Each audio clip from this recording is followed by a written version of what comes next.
அனைவருக்கும் அன்பு மிகுந்த வணக்கம். செல்வராமாயணம் என்னும் இலக்கண பாடல்களும் இலக்கிய சுவையும் கொண்ட புதிய ராமாயண காவியத்தை புனைய வைத்த என் இறைவன் ராமனை நன்றியுடன் வணங்கி மகிழ்கிறேன். செல்வராமாயணம் பருவம் 3 அயோத்தி பருவம், காலம் 8 பரதன் காலம். புண்ணியத்தின் தலைமகனே என்று பரதனை கோசலை தாய் புகழுதல். பாடல் எண் 913.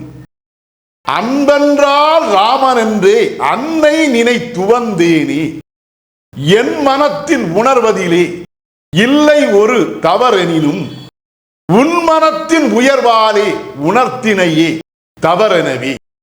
பொன்மனமாம் பரதனே நீ புண்ணியத்தின் தலைமகனே. இதுவே 913வது பாடல். இந்த பாடலுக்கான விளக்கத்தை காண்போம்.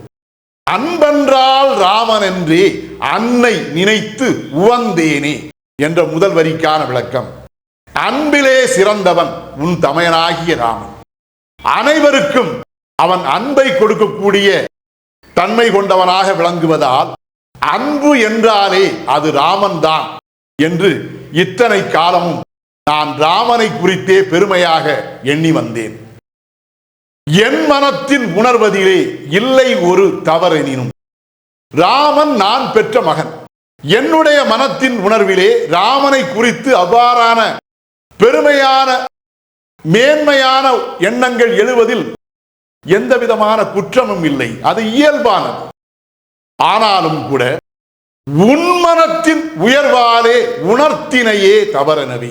உன்னுடைய மனம் மேன்மையான தன்மை கொண்டது. அவ்வாறு மேன்மையான தன்மை கொண்ட உன் மனத்தின் உயர்வால் இத்தனை காலமும் ராமனே அன்பால் உயர்ந்தவன் என்று எண்ணி வந்த என்னுடைய எண்ணம் மிகவும் தவறானது என்பதை நீ உணர்த்தி விட்டாய்.